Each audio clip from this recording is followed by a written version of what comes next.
जय जिनेन्द्र। आज हम NCERT 11 यूनिट 2 प्रश्न बैंक के वस्तुनिष्ठ क्वेश्चन को सॉल्व करेंगे। यूनिट 2 में ऑब्जेक्टिव 3 नंबर के आएंगे, तो हम पहले ऑब्जेक्टिव्स को सॉल्व करेंगे। फर्स्ट ऑब्जेक्टिव है, लॉटरी निकालने के लिए सैम्पलिंग का उपयोग किया जाता है। किस सैम्पलिंग का? यादृच्छिक। यादृच्छिक मीन्स लॉटरी में जितने भी मान लीजिए बच्चे हैं और इनमें से हमें कुछ बच्चों को चुनना है किसी काम के लिए, तो इन सभी को समान संभावना होती है। इन सबकी इच्छा से सभी यादृच्छिक में इच्छा शामिल है और लॉटरी जो है वो सभी की इच्छा होती है कि हमारी लॉटरी खुल जाए, है ना। तो आप इस ट्रिक से याद कर सकते हैं, ये लॉजिक कुछ नहीं है, लॉटरी यादृच्छिक। नेक्स्ट है, नमूने के बीच तुलना करते समय निम्न में से किन कारकों पर विचार किया जाता है और जनगणना पद्धति बनाई जाती है?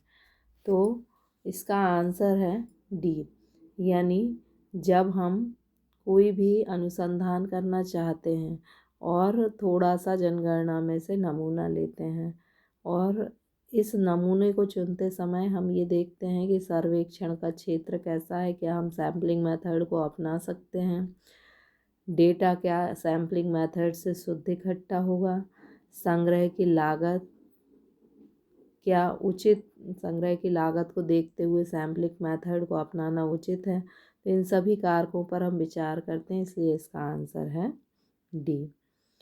नेक्स्ट क्वेश्चन है कि किसी तथ्य की वह विशेषता जिसे संख्याओं के रूप में मापा जा सकता है कहलाती है चर। आपको चर की परिभाषा पता है कि चर कोई भी संख्यात्मक मान है या चर कोई भी मान है जिसे हम संख्यात्मक रूप में प्रस्तुत कर सकते हैं। तो इसका आंसर है चर। किसी वर्ग की ऊपरी सीमा और निचली सीमा के बीच का अंतर क्या कहलाता है? जैसे 10 से 20 के बीच का अंतर क्या है? 10। तो ये क्या कहलाएगा? वर्ग अंतराल। यानी इस वर्ग के बीच में कितना अंतराल है उसे हम क्या कहेंगे? वर्ग अंतराल। नेक्स्ट है कि आंकड़ों को तालिका के रूप में प्रस्तुत करने की प्रक्रिया सारणीयन। तालिका को हम कहते हैं सारणी और सारणी बनाने को क्या कहते हैं? सारणीयन या सारणीकरण। क्वेश्चन नंबर 6 है, अस्थायी वर्गीकरण में डेटा को वर्गीकृत किया जाता है। तो हमें जब अस्थायी रूप से त्वरित वर्गीकरण करना होता है तो हम डेटा को किसी न किसी समय तो हम वर्गीकरण करेंगे ही, तो अस्थायी रूप से वर्गीकरण करते समय हम समय के आधार पर वर्गीकरण कर देते हैं।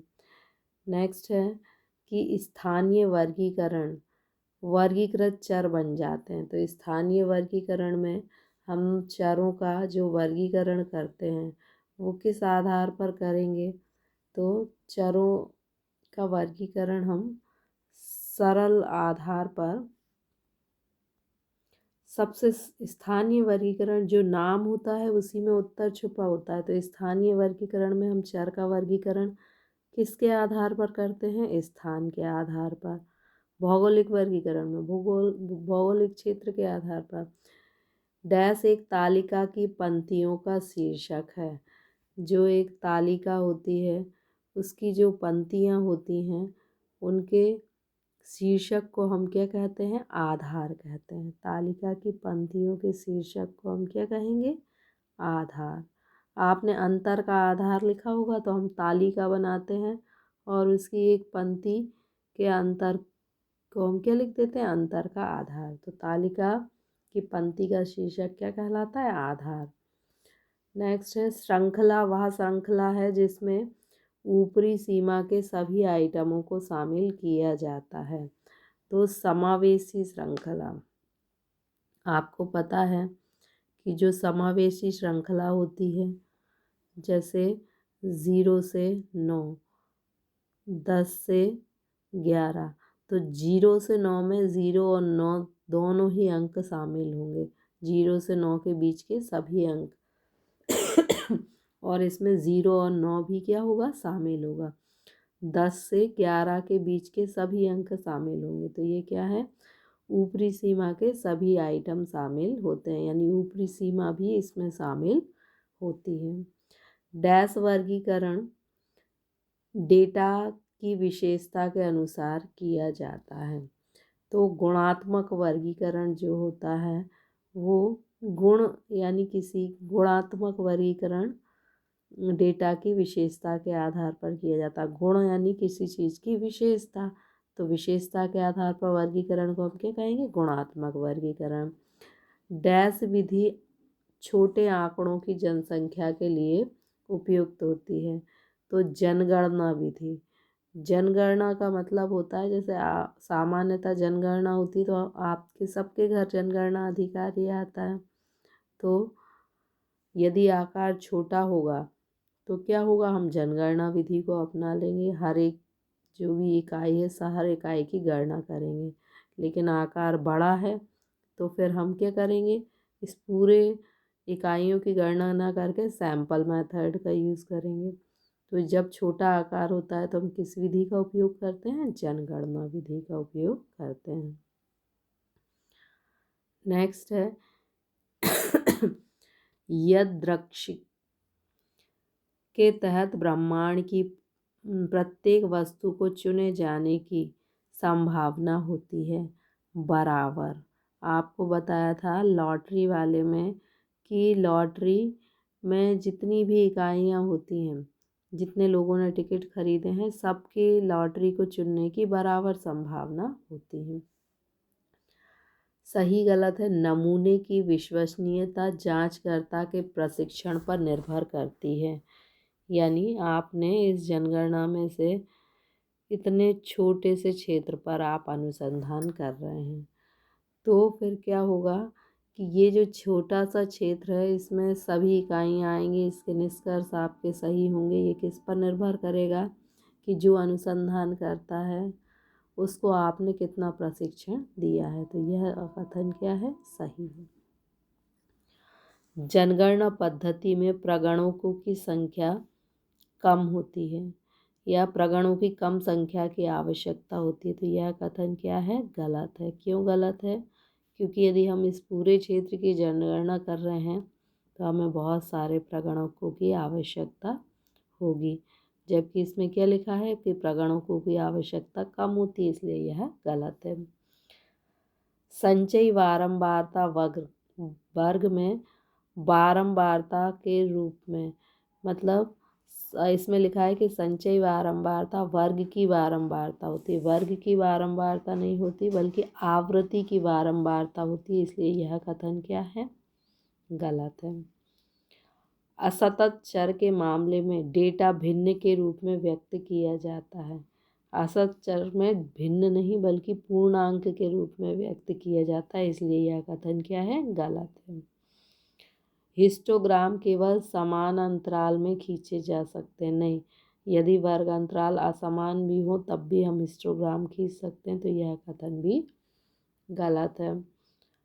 दंड आरेख में दंडों की चौड़ाई बराबर नहीं होना चाहिए, तो यह कथन गलत है। जब हम दंड आरेख बनाते हैं तो दंड की जो चौड़ाई होती है वो हमेशा बराबर होती है।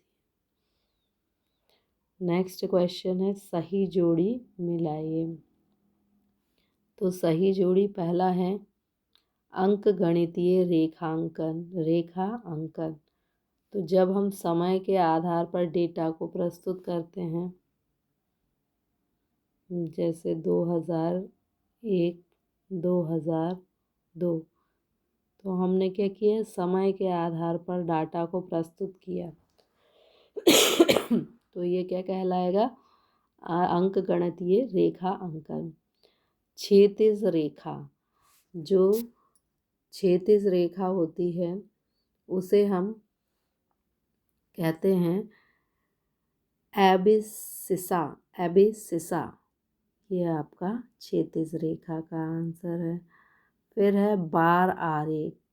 जो बार आरेख होता है वो 2 आयामी होता है। बार आरेख जो है इसमें आपकी लंबाई भी होती है और चौड़ाई भी होती है। तो ये कैसा होता है? 2 आयामी आरेख होता है। फिर है आगे से कम, आगे से कम ऊपर की ओर बढ़ना, जैसे 10 से कम, 20 से कम। अगर हम आवृत्ति निकालेंगे तो 10 से कम अंक प्राप्त करने वाले बच्चे मान लीजिए 5 हैं, तो 20 से कम में 10 से कम भी शामिल होंगे, तो आवृत्ति क्या होगी? बढ़ती ही जाएगी, 10 से कम, 20 से कम, 30 से कम, तो ऊपर की ओर बढ़ना। यदि ऐसे याद नहीं होता तो ऑगिव यानी आगे और ऊपर, ऑगिव को आप ऊपर से कोरिलेट कर सकते हैं। फिर है पाई आरेख, पाई यानी ये वृत्त चित्र, तो वृत्ताकार आरेख को इंग्लिश में क्या बोलते हैं? पाई आरेख। गुण, गुण को आप गुणात्मक आयाम से मिला दीजिए, इसमें भी गुण है और इसमें भी गुण है। नेक्स्ट क्वेश्चन है कि हम अंकगणितीय रेखा ग्राफ को क्या कहते हैं? तो अंकगणितीय रेखा ग्राफ को हम समय श्रृंखला ग्राफ कहते हैं। अंकगणितीय रेखा ग्राफ को हम क्या कहते हैं? समय श्रृंखला ग्राफ।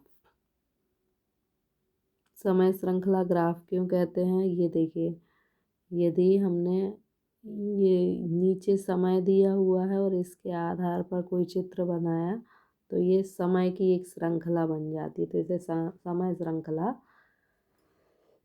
ग्राफ कहते हैं। सभी आयातों के शीर्षकों के मध्य बिंदु ए से मिलाकर खींची गई आकृति को क्या कहते हैं? तो हम इसे कहते हैं आवृत्ति बहुभुज। आवृत्ति बहुभुज कहते हैं। इसका हम चित्र देख लेते हैं, जैसे ये है, तो इसके जो मध्य बिंदु हैं इनको मिलाकर अगर हम आकृति बनाते हैं तो इसे हम क्या कहेंगे? आवृत्ति बहुभुज कहेंगे। नेक्स्ट है किसी तालिका के 2 घटकों के नाम लिखिए। ये आपकी तालिका हो गई, इसके 2 घटक, तो सबसे ऊपर हम क्या लिखते हैं? तालिका के शीर्षक, और सबसे नीचे क्या लिखते हैं? फुट। फुट यानी पैर को फुट नोट, फुटबॉल होती है ना, ऐसे फुट नोट। तो ये 2 घटक हैं, एक शीर्षक और दूसरा फुट नोट। हम बार्स को क्या कहते हैं? तो बार्स जो है उसको हम कहते हैं कॉलम। ये जैसे ये कॉलम है, तो इसको हम क्या कहेंगे? बार्स। ये कॉलम है, इनको हम क्या कहेंगे? बार्स। तो बार्स को हम क्या कहते हैं? कॉलम कहते हैं। सामान्य वक्र का आकार कैसा होता है? तो सामान्यतः जो वक्र होता है वो घंटी के आकार का होता है। तो सामान्य वक्र किस आकार का होता है? तो घंटी के आकार का होता है। नेक्स्ट क्वेश्चन है कि परास का सूत्र बताइए। तो परास का सूत्र है R बराबर, सबसे पहले हम इसमें लिखते हैं उच्चतम मान L2 माइनस L1। इसको आप हिंदी में भी लिख सकते हैं, श्रृंखला का उच्चतम मान और श्रृंखला का निम्नतम मान, और इंग्लिश में लिखना हो तो ये R का फॉर्मूला है। So thank you.